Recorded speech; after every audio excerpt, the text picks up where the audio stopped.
प्रभु यीशु मसीह के मधुर और मीठे नाम से आप सभी को जय मसीह की। आज परमेश्वर के वचन में आप सभी का स्वागत है। परमेश्वर पिता आज अपने वचनों के द्वारा आप सभी को बहुत आयत से आशीष को दे। पिता परमेश्वर आज अपने वचनों के द्वारा आपसे बोले और बातचीत करे। लूका उसके चौथे अध्याय उसके 36 में इस प्रकार से लिखा है। इस पर सबको अचंभा हुआ और वे आपस में कहने लगे, यह कैसा वचन है। यहाँ पर यीशु मसीह गलील के कफरनहूम के एक आराधनालय में वचन प्रचार कर रहा है। और जब वो वचन को प्रचार कर रहा है, लोग उसके वचन को सुनकर अचंभित हुए, क्योंकि वो वचन अधिकार के साथ था। और यहाँ पर जब यीशु मसीह वचन को प्रचार कर रहा है, तो उस अधिकार के साथ प्रचार कर रहा है, तब वहां एक व्यक्ति के अंदर अशुद्ध आत्मा थी। और वो अशुद्ध आत्मा से भरा हुआ व्यक्ति चीखने और चिल्लाने लगा और कहने लगा, हे यीशु नासरी, हमें तुझसे क्या काम? क्या तू हमें नष्ट करने आया है? मैं तुझे जानता हूं, तू कौन है। तू परमेश्वर का पवित्र जन है। यीशु ने उसे डांट कर कहा, चुप रह और उसमें से निकल जा। तब दुष्ट आत्मा उसे बीच में पटक कर बिना हानि पहुंचाए उसमें से निकल गई। इस पर सबको अचंभा हुआ। वे कहने लगे, आपस में बातें करके कहने लगे, कैसा वचन है यह? ये कैसा वचन है? क्योंकि वह अधिकार और सामर्थ के साथ अशुद्ध आत्माओं को आज्ञा देता था और वह निकल जाती थी। इस प्रकार चारों ओर हर जगह उसकी चर्चा होने लगी। मेरे प्रियो, और हमने कल के दिन देखा किस प्रकार से यीशु मसीह ने अपने आप को पिता की इच्छा के आगे समर्पित किया और बपतिस्मा के द्वारा अपने समर्पण को दिया। और पवित्र आत्मा उसके जीवन में उतरा और पवित्र आत्मा के सिखाए वो जंगल में गया। और पवित्र आत्मा के द्वारा मेरे प्रियो, वो उस शैतान के हर एक कार्य के ऊपर क्या किया? जय को पाया। आज बहुत तेरे लोग वचन को प्रचार करते हैं, परंतु परमेश्वर का वचन अधिकार के साथ है। परमेश्वर का वचन सामर्थ के साथ मनुष्य के जीवन में कार्य करता। और यीशु मसीह इसी अधिकार में, इसी सामर्थ में भरा हुआ वो लौटा और सबसे पहले वो नासरत में गया। और नासरत के एक आराधनालय में जब प्रचार कर रहा है, तो लिखा है जो उपदेश को दे रहा है वो अनुग्रह के साथ है। यानी परमेश्वर का वचन अनुग्रह लेकर हमारे लिए आया। परमेश्वर का वचन अधिकार के साथ है। परमेश्वर का वचन सामर्थ के साथ है। कई बार लोग प्रचार करते हैं और वो सोचते हैं बस ये कहानी है, परंतु मैं बता दूं, परमेश्वर का हर एक वचन प्रभाव सहित है मेरे प्रिय, प्रभाव रहित नहीं है। हर एक वचन जो परमेश्वर के मुख से निकला है मेरे प्रिय, उससे मनुष्य जीवित रहता है। और इसी बात को यीशु मसीह ने कहा, मनुष्य केवल रोटी ही से नहीं, परंतु हर एक वचन जो परमेश्वर के मुख से निकला है वो जीवित रहेगा। परमेश्वर का वचन दुधारी तलवार से भी ज्यादा चोखा है। वो हमारे मन को, हमारे विचारों को आर पार वो क्या करता है? छेदता है। हमारे मन की भावनाओं को जांचता है। वो हमारा परमेश्वर है। और यीशु मसीह जब पवित्र आत्मा से भरा हुआ शैतान के कार्य के ऊपर, शैतान की परीक्षाओं के ऊपर, प्रलोभन के ऊपर, घमंड के ऊपर, मेरे प्रिय परमेश्वर को परखने के लिए जो परीक्षाएं उसके ऊपर विजयी होकर जब वो निकला, लिखा है वो सामर्थ से भरा हुआ निकला। उसी प्रकार से मेरे प्रियो, जब हम प्रभु को अपना समर्पण को देते, परमेश्वर ने हमारे जीवन में अधिकार को दिया। उसका वचन कहता है, मैंने सांपों और बिच्छुओं को रौंदने का तुमको अधिकार दिया। मैंने शत्रु की सारी सामर्थ के ऊपर तुमको अधिकार दिया और कोई भी वस्तु से तुम्हारी कोई हानि नहीं होगी। और यीशु मसीह जब प्रचार कर रहा है, उसी अधिकार के साथ वो प्रचार कर रहा है, क्योंकि वो जानता है मेरे प्रियो कि परमेश्वर का हर एक वचन सामर्थ्य। और इसलिए जब परीक्षा की गई, उसे पत्थर को रोटी बनाने के लिए कहा गया। उसने कहा, क्या कहा? ये भी लिखा है परमेश्वर के वचन में कि मनुष्य केवल रोटी से नहीं, परंतु हर एक वचन जो परमेश्वर के मुख से निकला वो जीवित रहेगा। ये वचन हमें जय को देता है। और इसी अधिकार के साथ जब वो आराधनालय में उपदेश दे रहा, अशुद्ध आत्मा चिल्ला उठी और उसने कहा, क्या तू हमें नष्ट करने आया है? परमेश्वर के जन लिखा है, उसमें बोल रहा है कि तू तेरा यहाँ क्या काम है? परंतु यीशु ने उसको डांटा दुष्ट शक्ति को, और वो उसमें से निकल गई। तब लोगों को आश्चर्य हुआ, कैसा वचन है? मेरे प्रियो, आज बहुत सारे लोग सोचते हैं कि बस हम एक मैसेज तैयार कर ले और प्रचार कर दे। नहीं, इतना नहीं है मेरे प्रियो, परंतु वो वचन सामर्थी है। और इसलिए इफिसियों में इस प्रकार से हमें परमेश्वर का वचन हमसे बताता है। जब हम इसी इफिसी 6वें अध्याय उसके 17 को जब पढ़ते हैं तो लिखा, उद्धार का टोप आत्मा की तलवार जो परमेश्वर का वचन है ले लो। मेरे प्रिय, आत्मा की जो तलवार है वो परमेश्वर का वचन है। हम, मेरे प्रिय, परमेश्वर हमें अपनी सामर्थ से भरा है और परमेश्वर का वचन जब हमारे जीवन से निकलता है वो काम करता है, वो शत्रु को काटता है, शत्रु की योजनाओं को विफल करता है, वो दुष्ट आत्माओं को निकालता है। मेरे प्रियो, दुष्ट आत्मा टिक नहीं सकती उस जगह। ये है परमेश्वर का वचन। और इसलिए यीशु मसीह जब अधिकार के साथ वचन को बता रहा है, वहां दुष्ट आत्माएं चिल्ला उठी। और वो वचन जब यीशु मसीह, इससे पहले इसी अध्याय में जो लूका 4 अध्याय है, वहां यीशु मसीह नासरत के एक आराधनालय में जब प्रचार कर रहे हैं, लिखा है उसकी उपदेश अनुग्रह के सहित था। और यहां इस प्रकार से लिखा है, लूका उसके 4 अध्याय में 22 में, सबने उसको सराहा यीशु मसीह को। जो अनुग्रह की बातें उसके मुख से निकलती थी उससे अचंभित हुए लोग। यहाँ पर जब हम उसके 32 में पढ़ते हैं तो लोगों ने उसके उपदेश से चकित हुआ, क्योंकि उसका वचन अधिकार के साथ था, अनुग्रह के साथ परमेश्वर का वचन है। मेरे प्रिय, अधिकार के साथ परमेश्वर का वचन है, सामर्थ के साथ परमेश्वर का वचन है। और ये परमेश्वर का वचन है मेरे प्रियो, जिसके द्वारा मनुष्य जीवन को पाता है। ये वो वचन है जिसके द्वारा लोग, परमेश्वर के लोग, बंधनों से आजाद होते हैं। ये वो वचन है मेरे प्रियो जो बंधनों को तोड़ता है। ये वचन है मेरे प्रियो जो तलवार के समान है। ये वो वचन है मेरे प्रियो जो आग के समान है। ये वो वचन है मेरे प्रियो, एक साबुन के समान है जो मनुष्य के हृदय को शुद्ध और पवित्र करता है। उसके वचन को एक जल के समान कहा गया जो मनुष्य की मलिनताओं को शुद्ध करता है। ये हमारे मन के विचारों को, भावनाओं को जांचता है। और यीशु मसीह शैतान की परीक्षाओं का विजय हुआ। और इसलिए परमेश्वर का वचन कहता है, तुम पवित्र बनो क्योंकि तुम्हारा बुलाने वाला पवित्र है। और जब पवित्रता की बात की जाती है तो मेरे प्रियो, सीधा सीधा संबंध विचार से है, लोभ से है। मेरे प्रियो, परमेश्वर चाहता है कि हम इन बुराई से बचे रहे, चाहे वो मन की बुराई हो, चाहे वो देखने के द्वारा हो, चाहे कार्य करने के द्वारा, चाहे किसी भी रूप से। परमेश्वर हमें पवित्र बुलाहट के लिए बुलाया है। और जब एक व्यक्ति पाप से हार जाता है तो उसका गुलाम बन जाता है।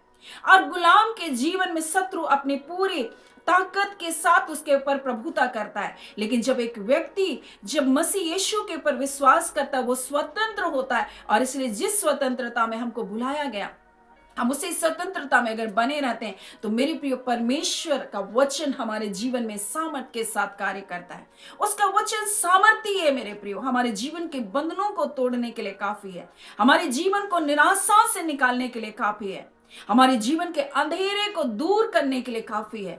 और यही तो परमेश्वर ने कहा, उजियाला हो, और उजियाला हो गया, अंधियारा भाग गया उस जगह से। मेरे प्रिय, आज आपके जीवन में कौन सा अंधियारा मैं नहीं जानती, लेकिन परमेश्वर का वचन हमारे लिए वो उजियाला बनकर आया। यीशु मसीह वो हमारे लिए उद्धारकर्ता बनकर आया, वो जगत की ज्योति बनकर हमारे लिए आया। और इसी बात को यहाँ पर लोग यीशु के उपदेश को देखकर चकित हो रहे थे, कह रहे थे ये कैसा वचन है, क्योंकि उसका वचन अनुग्रह के सहित था, उसका वचन अधिकार के साथ था। लिखा है, क्योंकि वह अधिकार और सामर्थ के साथ अशुद्ध आत्माओं को आज्ञा देता था, वो निकल जाती थी। मेरे प्रिय, वचन के द्वारा हमको अधिकार दिया गया। मैंने तुम्हें सांपों और बिच्छुओं को रौंदने का अधिकार दिया। मैंने तुम्हें शत्रु के सारे सामर्थ, जितनी भी सामर्थ उसके ऊपर मैंने तुमको अधिकार को दिया। और लिखा है, किसी भी वस्तु से तुम्हारी कोई हानि नहीं होगी। लेकिन हम भयभीत होते हैं, हम डरते हैं मेरे प्रियो। परमेश्वर का वचन कहता है, किसी भी वस्तु से तुम्हारी कोई हानि नहीं देगी। अगर विषनाशक चीज भी तुमको पिला देंगे मेरे प्रियो, उससे भी आपकी हानि नहीं होगी। कई बार लोग कुछ सपनों को देखते हैं और भयभीत होते हैं, हमें ये खिला दिया गया, हमें वो खिला दिया गया। लेकिन मैं आपसे कहूं, जिस घड़ी आप परमेश्वर के वचन को अपने जीवन के लिए अंगीकार करते हैं और कहते हैं मेरी कोई हानि नहीं होगी, क्योंकि परमेश्वर के वचन ये लिखा है, मेरे प्रिय, हानि आपके जीवन से नष्ट हो जाएगी, वो शैतान की योजना आपके जीवन से नष्ट हो जाएगी। और इसी बात को तो आज परमेश्वर अपने वचन के द्वारा हमको बताना चाहता है। परमेश्वर का वचन ये नहीं है कि हम इधर से उधर से उठाकर हम बोल दे, सिर्फ बोलना काफी नहीं, परंतु परमेश्वर का वचन आत्मा की तलवार है मेरे प्रियो। लिखा है आत्मा की तलवार परमेश्वर का वचन है, तुम उसको ले लो। और जब आप परमेश्वर के वचन को परमेश्वर के सामर्थ में होकर बोलते हैं मेरे प्रियो, आपके जीवन में कई बंधनों को तोड़ता है। और यही तो परमेश्वर का वचन आज हमारे जीवन में जय और छुटकारे को लेकर आता है। मेरे प्रियो, आपने जब एक बंदूक को देखा है, बंदूक क्या बिना गोली के कोई काम का है? नहीं। गोली क्या बिना बंदूक के काम का है? नहीं। कि गोली को आप ऐसे ही फेंकेंगे तो वो कोई काम का नहीं। लेकिन जब उसको एक बंदूक में डालकर जब उसको फायर करेंगे, वो क्या करेगा? वो जिस निशाने के लिए है, जो कार्य के लिए, वो उस कार्य को करेगा। और उसी प्रकार से परमेश्वर का आत्मा का सामर्थ हमारे जीवन में, परमेश्वर के वचन जब उसके द्वारा निकलता है, आत्मा से जब हम भरे रहते हैं और जब वचन हमारे जीवन से निकलता है, वही शत्रु के जीवन को क्या करता है? नाश करता है। वही शत्रु जो अंधकार की शक्तियां, जो दुष्टता की शक्तियां, उसको नाश करती हैं। और इसलिए परमेश्वर का वचन कहता है उद्धार की टोप, आत्मा की तलवार जो परमेश्वर का वचन है, ले लो और हर समय आत्मा में तुम प्रार्थना विनती किया करो। आत्मा में हो करके तुम प्रार्थना करो। और इसलिए लिखा हर समय हर जगह आत्मा में तुम प्रार्थना करो, पवित्र आत्मा में होकर तुम प्रार्थना करो। किसी भी जगह हो, आप आत्मा में होकर प्रार्थना करो। आप कार्य कर रहे हैं, आप मन में आत्मा में होकर प्रार्थना करो। हर समय हर जगह परमेश्वर का वचन कहता है। और तब तुम अपने जीवन में उन सारी शत्रु के गढ़ों को तुम गिरता हुआ देखोगे। और यही बात यीशु मसीह जब सामर्थ से भरा हुआ, जब गलील को लौटा, लिखा सब तरफ उसकी चर्चा फैल गई। वो आराधनालय में गया, अनुग्रह का सुसमाचार सुनाया और लोग तिलमिला उठे। मेरे प्रिय, वहां पर भी लोगों ने जब देखा उसका उसका उपदेश है, अनुग्रह से की बातें उसके मुंह से निकलते, अचंभित हुए। परंतु लोगों ने कहा क्या ये यूसुफ का पुत्र नहीं? क्या वो बढ़ाई का पुत्र नहीं? तब यीशु ने कहा, हे तुम जरूर ये कहावत मुझ पर कहोगे, हे बैद अपने आप को अच्छा कर। जो कुछ हमने सुना है कि कफरनहूम में किया, वो यहाँ उसे यहाँ अपने देश में भी कर। मैं तुमसे सच कहता हूँ, कोई भर वक्त अपने देश में मान और सम्मान नहीं पाता। और उसने कई उदाहरण बताए। नमान कोढ़ी, बहुत सारे उस समय कोढ़ी थे, लेकिन लिखा है कि उस समय केवल एलिसा भविष्यवक्ता के समय इज़राइल में बहुत से कोढ़ी थे, लेकिन सीरिया वासी नमान कोढ़ी ही चंगा किया गया। उसने कहा कि एलिया के समय 3.5 वर्ष आकाश बंद रहा, यहाँ तक कि सारे देश में बड़ा अकाल रहा और इज़राइल में बहुत सारी विधवाएं थी, लेकिन एलिया को किसी और विधवा के पास नहीं भेजा गया, केवल सारपत की विधवा के पास भेजा गया। मेरे प्रिय, परमेश्वर अपने कार्य करने के लिए अपने लोगों को चुनता है। और वो विशेष लोग हैं, परमेश्वर जिनको चुनता है वो परमेश्वर के द्वारा चुने गए लोग हैं। और जब वो परमेश्वर के कार्य को करते, परमेश्वर उसके द्वारा अपने नाम की महिमा को प्रकट करता है। और वो यीशु मसीह था जिसने बताया, परमेश्वर ने उसको चुना है। मेरे प्रियो, परमेश्वर की योजना के तहत इस पृथ्वी में आया है। और इसलिए तो यीशु मसीह कहता है कोई स्वर्ग में नहीं चढ़ा, केवल वही चढ़ा और वही स्वर्ग से आया है। इसलिए वो स्वर्ग की बातों को हमें बताया, परमेश्वर की योजना में हमको शामिल करने के लिए बुलाया, ताकि हम यीशु पर विश्वास करके हम उद्धार के जीवन को प्राप्त करें। मेरे प्रियो, इसलिए उद्धार की टोप हम पहन लें, आत्मा की तलवार को ले लें जो परमेश्वर का वचन है। और इसी प्रकार से यीशु मसीह शत्रु के सारे कार्य के ऊपर विजयी हुआ। आज वो चाहता है कि हम उसके पद चिन्हों पर चलें और हम भी शैतान के हर एक कार्य के ऊपर विजय पाएं, क्योंकि परमेश्वर का वचन अनुग्रह के साथ है, परमेश्वर का वचन अधिकार के साथ है, परमेश्वर का वचन सामर्थ में है। और ये हमारे जीवन में मेरे प्रियो अद्भुत कार्य करता है। और इसलिए उसका वचन कहता है जो वचन परमेश्वर की ओर से होता है वो प्रभाव रहित नहीं होता है। मेरे प्रियो, जो वचन परमेश्वर की ओर से होता है वो हमारे जीवन में अद्भुत कार्य को करता है, क्योंकि परमेश्वर का वचन जब आता है बिना फलवंत हुए नहीं जाता। परमेश्वर का वचन आत्मा की तलवार है जो शत्रु की योजनाओं को विफल करता है। आज परमेश्वर पिता इन वचनों के द्वारा हम सभी के जीवन को बहुत आयत से आशीष को दे। आमीन। आइए हम प्रार्थना करें। धन्यवाद देते जीवते सच्चे सामर्थ्य पिता परमेश्वर, प्रभु यीशु के नाम से अब आपके पास आते हैं। हम आपका धन्यवाद करते हैं खुदान परमेश्वर। लोगों ने अचंभा किया कि ये कैसा वचन है प्रभु जी, जब आप अनुग्रह के साथ प्रचार किए प्रभु जी, जब सामर्थ्य में होकर आप प्रचार किए, जब अधिकार में होकर आप प्रचार किए प्रभु जी, और वहां अद्भुत छुटकारे के कार्य किए गए। हम आपका धन्यवाद करते हैं पिता। आज पिता अपने लोगों से आपने बोला और बातचीत किया पिता।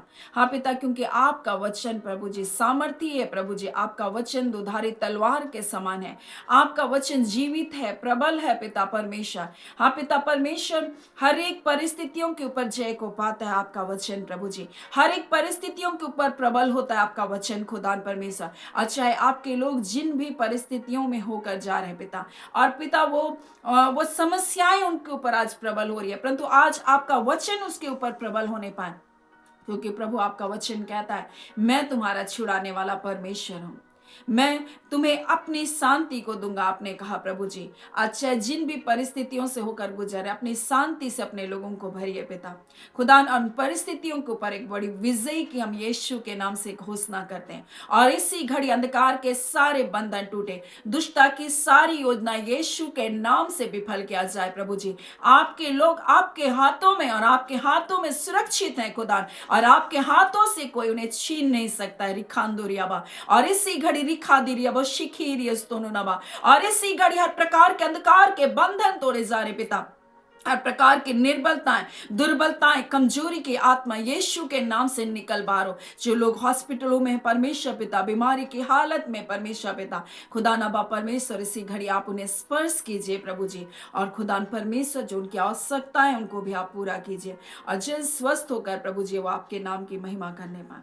खुदा परमेश्वर, जितने अपने प्रार्थना विषय के साथ बैठे हैं पिता, हम एक एक प्रियजनों के लिए प्रार्थना करते हैं, और इसी घड़ी प्रभु जी उनके प्रार्थनाओं का प्रत्युत्तर उनके पास पहुंचने पाए खुदा परमेश्वर, और उसके द्वारा वो आपके नाम की महिमा करने पाए। हर प्रकार के पिता परमेश्वर प्रभु जो दुष्ट ने उनके जीवन में पिता बंधनों को डाल रखा है पिता, हाँ पिता व्यसनों के बंधन है, पीने पिलाने वाले बंधन है पिता, हाँ पिता गलत आदतों के बंधन है पिता प्रभु, आज यीशु के नाम से वो सारे बंधन टूट जाए खुदा परमेश्वर। बेरोजगारी के बंधन टूट जाए, हाँ पिता परमेश्वर, जो अनिश्चित भविष्य का डर है प्रभु जी, हाँ पिता हमारे भविष्य का क्या होगा, हमारे परिवार का क्या होगा, हमारे बच्चों का क्या होगा, आज सारी अनिश्चितताओं का बंधन प्रभु यीशु के नाम से वो सारे डर और भय के बंधन तोड़े जा रहे प्रभु। आपका धन्यवाद देते हैं खुदा परमेश्वर, ना तो बल से ना शक्ति से, परंतु आपके पवित्र आत्मा के द्वारा आपने ऐसा कर दिया प्रभु। आपका धन्यवाद, आपने एक बड़ी विजयी को अपने लोगों के जीवन में दिया है,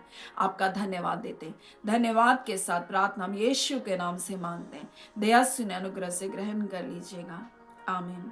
परमेश्वर पिता आप सभी को बहुत आयत से आशीष को दे, आमीन।